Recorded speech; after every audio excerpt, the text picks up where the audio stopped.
Innal hamdalillah nahmadu wa nasta'inu wa nastaghfir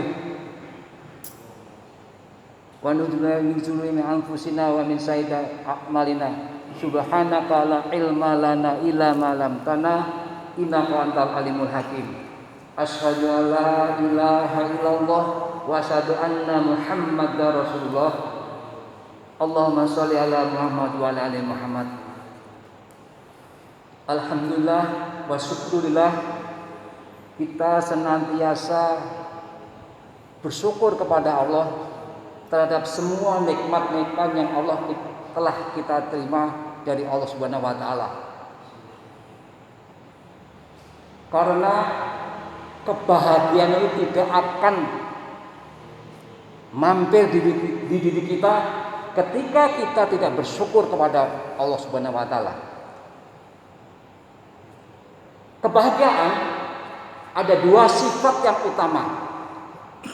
Yang pertama adalah asobru ala nikmat. Kemudian yang kedua adalah, maksud saya adalah asobru ala nikmat. Yang kedua adalah asobru ala musibah. Yang pertama adalah syukur terhadap nikmat-nikmat yang Allah berikan kepada kita dan sabar terhadap musibah-musibah yang kita temui. Dua hal tersebutlah yang selalu hilir mudik di hati kita, datang dan pergi di hati kita.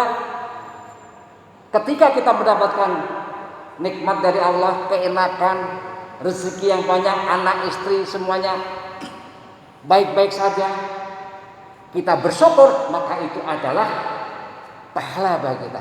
Tapi ketika kita mendapatkan musibah, ketidakenakan, sakit dan kesusahan, kita sabar, maka itu baik bagi kita.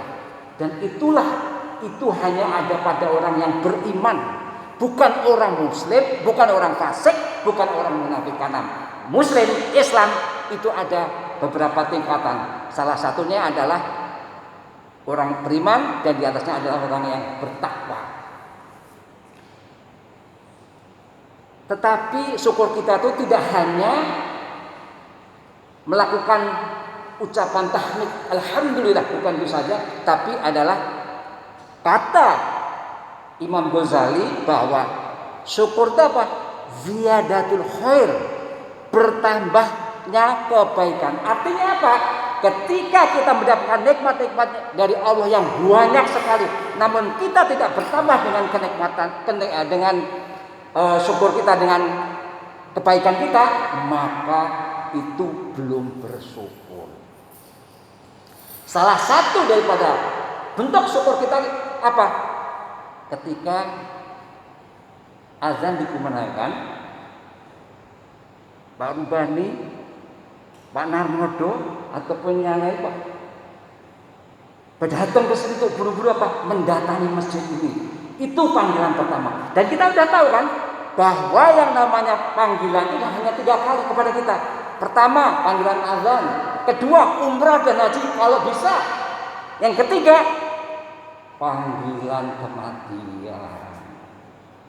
Inilah Bapak-bapak, saudaraku, sebelum datangnya panggilan yang ketiga ini, mari kita siap, mari kita manfaatkan, mari kita puas-puaskan dengan panggilan pertama dan kedua. Kita optimalkan itu. Nah, kemudian bentuk syukur yang lain apa? Setelah kita ada mengikuti sholat subuh berjamaah, maka apa? Kita ikutin kajian, kita ikutin kultum. Masya Allah Bapak-bapak, saya rasa jarang orang yang dikelilingi malaikat, jarang. Tapi ketika Bapak-bapak hadir di dalam kultum, dalam kajian seperti ini, malaikat mengelilingi kita. Dasarnya mana? Hadis riwayat Muslim nomor 2699. Wahafat humul malaikah. Malaikat itu berkeliling, mengelilingi kita. Kita aja nggak bisa lihat karena ada hijab, ada barriernya, ada halangannya.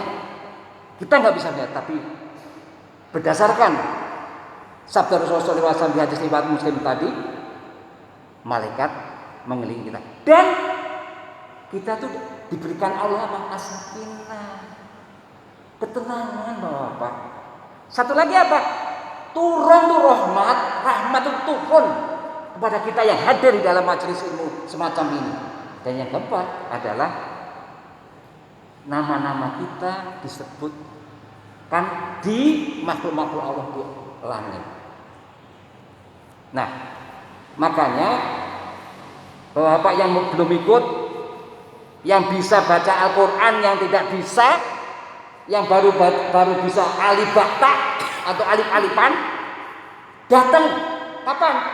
Setiap Selasa, Rabu, Kamis, Jumat, bakta maghrib. Ada apa itu? Ustadz Meta memberikan kajian kepada kita. Ada yang tadabbur, ada yang baca hadis, membahas hadis. Enggak perlu mesti harus bisa bacakan, enggak, dengerin saja. Karena ketika datang itu, maka Allah akan memberikan apa namanya? Hidayah kepada kita. Dan harus kita pahami bahwa yang paling berat ketika beribadah di dunia ini bukan sholat tahajud kita, bukan sholat wajib atau sholat berjamaah di masjid, bukan infak, bukan puasa, tapi yang paling berat ibadah kita itu apa? Ini peringatan untuk saya, juga mungkin jamaah yang lain, tapi saya utamakan untuk saya. Yang paling berat apa?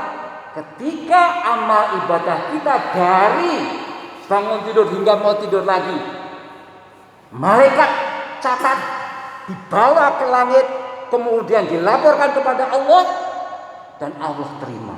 Itu yang paling berat. Itu yang paling berat. Karena ada amal-amal kita yang tidak Allah terima, dicampakkan begitu saja, tidak diterima. Kenapa? Yaitu di surat Al-Furqan ayat 23. Faja'alnahu habba'an mansura. Lalu kami jadikan amal itu bagaikan debu yang berterbangan. Allah tolak.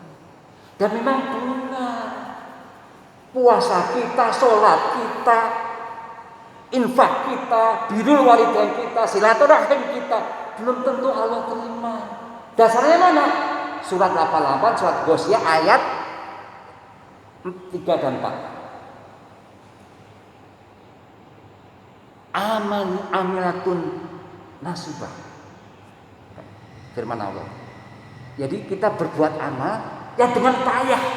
Puasa kan payah itu. Bagi kayak Bang Nadi, dia puasa, sementara dia mesti usahanya jalan terus, keringat keluar, payah itu. Tapi jangan lupa, di ayat 4-nya Allah berfirman, tahsan naron hawiyah. Mereka memasuki naron api hawiyah yang menyala-nyala. Artinya apa? Neraka. Bayangkan Bapak, kalau kita sudah berusaha terus Allah campakkan bila Allah tidak terima, kan sayang. Makanya Imam Syafi'i berkata, man arada fit dunya, barang siapa ingin sukses di dunia, fa'alaihi bi'ilmi, dengan ilmu. Salah satunya ilmu apa? Datang ke Selasa, Rabu, Kamis, Jumat, ba'da maghrib. Siapa saja, mau laki kayak mau perempuan, silahkan. Kita tempatkan nanti sendiri. Dan yang paling utama juga bahwa itulah yang menjadikan perhatian kita. Salawat dan salam mari kita haturkan kepada uswatun hasanah kita, Nabi akhir zaman, Nabi Muhammad Sallallahu Alaihi Wasallam. Juga kepada kerabatnya, sahabatnya, para salafus soleh, tabi'in dan kaum mukminin yang istiqomah hingga akhir zaman. Termasuk diri kita ini yang berusaha untuk mengikuti para ulama, para salafus soleh, ridwanullah alaihim. Bapak, Allah telah memberikan bonus kepada kita hari ini. Apa itu? Adalah bonus umur kita yang sampai sini masih ada melekat di diri kita. Coba silahkan tengok, silahkan lihat kiri kanan. Ada guru kita, guru saya juga yang sudah Allah panggil. Betul? Ada tetangga kita, jamaah sini yang sudah Allah panggil.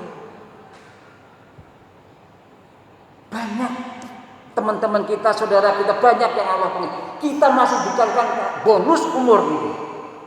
Maka di bulan Muharram ini, karena sekarang ini adalah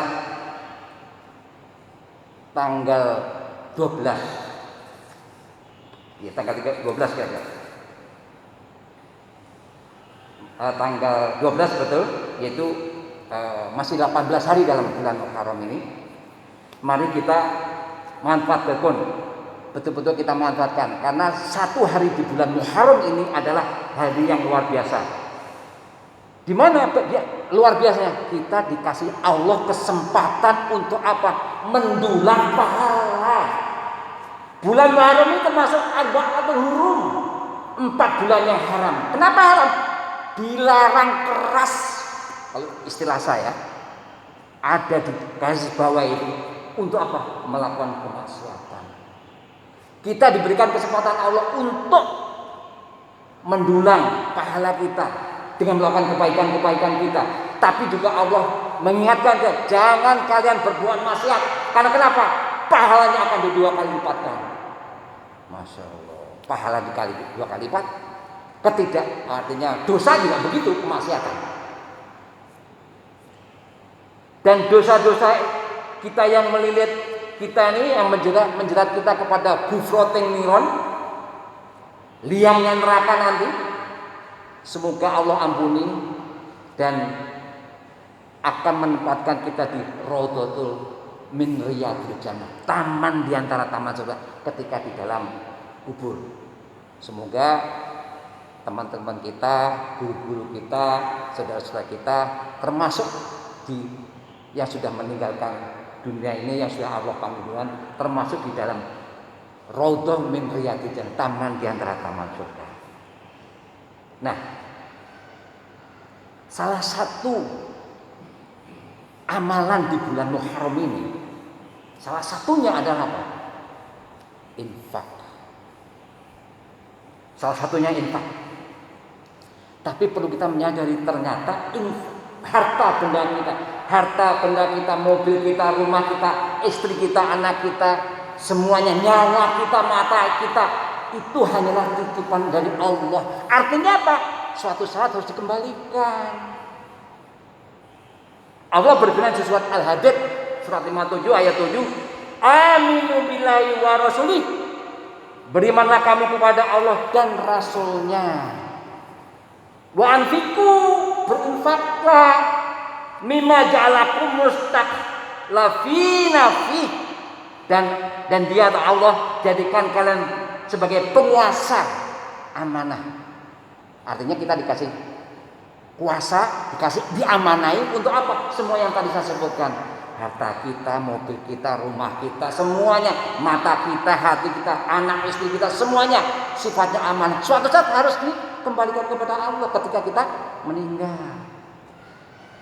Nah, Imam Al-Qurtubi dalam tafsir Al-Qurtub Jami' al-Ahkamil Quran, beliau berkata, hal ini menunjukkan bahwa harta kalian pada hakikatnya bukanlah milik kalian. Artinya bukan milik kita. Kalian hanya bertindak sebagai wakil atau pengganti dari pemilik harta yang sebenarnya. Siapa? Allah. All of things belong to Allah. Semuanya itu miliknya Allah. Ini yang perlu kita pahami. Iwan fillah rahmani barakumullah. Berkaitan dengan infak, saya akan mencoba memberikan satu gambaran logika. Tapi ini sifatnya untuk memotivasi kita. Jadi kalkulasi motivasi.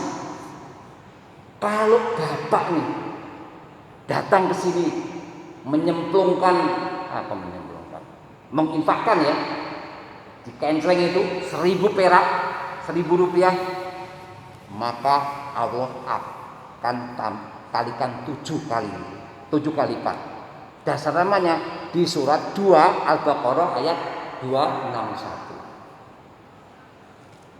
Habatin abata sab'a sanabila, sebutir benih yang menumbuhkan 7 bulir. Kita kalikan 7. Berarti berapa? 1.000 kali 7 berarti 7.000. Ini motivasi ya. Kemudian fikuli sumlatin mi'atu habbah. Pada tiap-tiap butir 100 biji. Jadi tiap butir tadi ditambahin jadi 100. Jadi kalau yang 7.000 kali 100 berarti 700.000. Yang 1.000 perak tadi jadi 100.000. Jadi 700.000 maksud saya.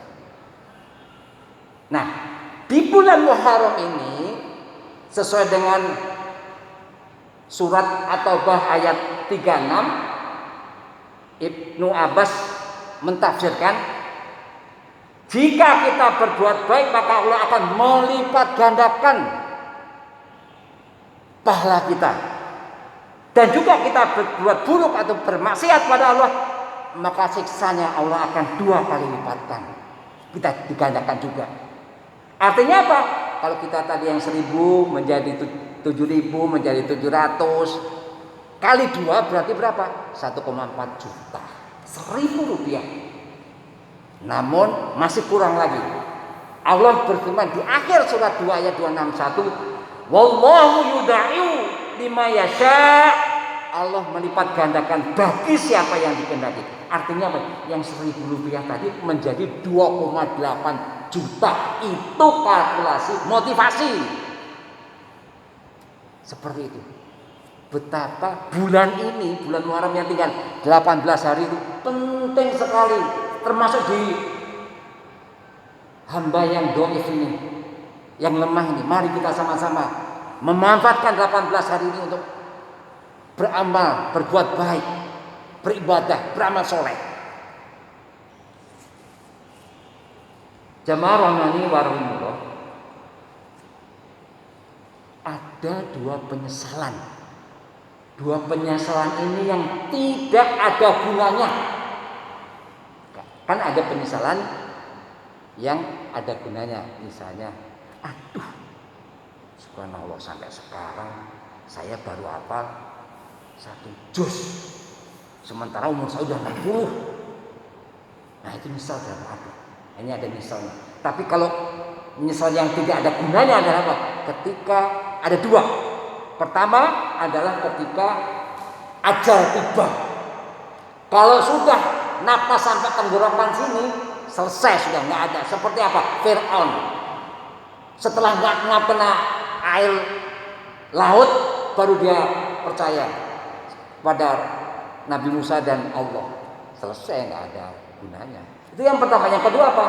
Ketika nanti menjelang setelah kiamat. Nah, ada surat yang berkaitan ini, ayatnya surat 63, surat Al-Munafikun ayat 10. Rabbi laula akhartani illa ajalin qaribin. Ya Rabbku, mengapa engkau tidak mendahulukan kematianku sampai waktu yang dekat?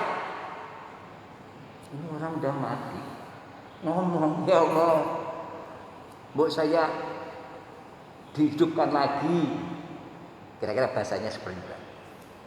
Ngapain? Fasadaqa wa akum minas solihin. Untuk apa? Bersedekah, berinfak. Makanya tema kali ini adalah infak, bersedekah. Nah, yang kedua baru,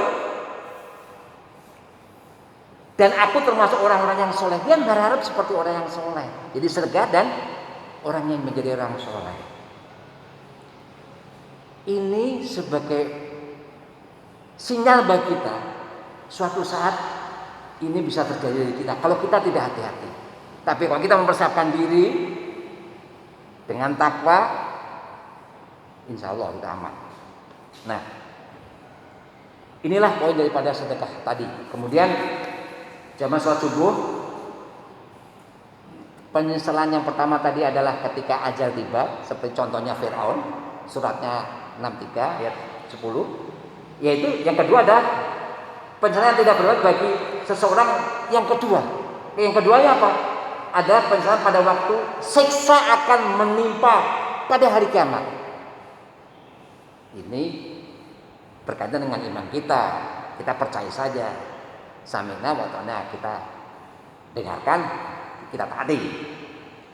Allah berfirman surat 42 ayat 44 surat Asy-Syura, yaquluna ha ila maradin min sabil. Adakah kiranya jalan untuk kembali ke dunia? Nanya lagi. Karena ketika di dalam kubur itu setiap pagi dan sore Allah perlihatkan itu neraka bagi mereka yang di gufroting niron, di liangnya neraka tadi. Tapi kalau mereka ditempatkan di rodotul min riyadil jannah, surga yang namanya kan enak. Kalau kita lihat pemandangan bagus di dunia saja, masya Allah, barakallah. Itu kita lihat pemandangan bagus, wajah yang bagus-bagus. Tapi ketika melihat hal yang buruk, itulah yang terjadi ketika kita nanti, ketika kita tidak siap bagaimana di alam kuburnya. Marilah kita meningkatkan ketaatan kita di bulan Muharram yang tinggal 18 hari ini. Di antara ketaatan bulan Muharram ia adalah Allah mengkhususkan untuk melarang bermaksiat di bulan ini, di bulan Muharram ini. Dasarnya ada surat At-Taubah ayat 36. Fala taslimu fihinna anfusakum. Janganlah kamu menganiaya diri sendiri di bulan ini. Kita tahu kan bulan haram itu arba'atul hurum ada 4, Dzulqa'dah, Dzulhijjah. Ini dua udah kita lampu ini, udah kita lewatin nih. Kemudian Muharram, ini awal tahun ini. Sekarang ini yang tinggal 18 hari. Nanti adalah bulan Rajab. Siapa yang nanggung bapak-bapak masih bisa ketemu dengan Rajab? Bulan Rajab enggak bisa. Enggak ada yang bisa nanggung. Enggak ada yang bisa nyamin. Yang tahu adalah Allah. Untuk itulah kesempatan kita sampai dengan akhir bulan Muharram ini masih ada 18 hari. Kita manfaatkan. Mari kita sama-sama tingkatkan iman dan takwa kita. Tak kala Allah mengusulkan pelarangan berbuat maksiat di bulan Muharram, maka dosanya tidak seperti bulan-bulan lainnya. Artinya kalau kita berbuat dosa sekarang nih, maka siksanya berbeda dengan ketika bulan Rabiul Awal, Sa'ban dan yang lain. Mahumul mukhalafahnya, kebalikannya, ketika kita berbuat baik di bulan Muharram, maka bobot pahalanya dengan katanya yang dilakukan berbeda dengan yang di bulan Muharram. Artinya apa? Ini kesempatan bagi saya, kesempatan bagi bapak untuk melakukan hal itu. Untuk itu mari kita tingkatkan ketaatan kita dan kita jauhi kemaksiatan. Kita dekatkan makom kita dekatkan kedudukan kita kepada Allah. Makin kita menjadi orang saleh. Untuk itu salah satunya adalah makmurkan masjid ini. Datangi masjid ini. Salat subuh cuma berapa? 3 saf, itu pun kurang. Masih banyak orang yang belum sadar akan ini.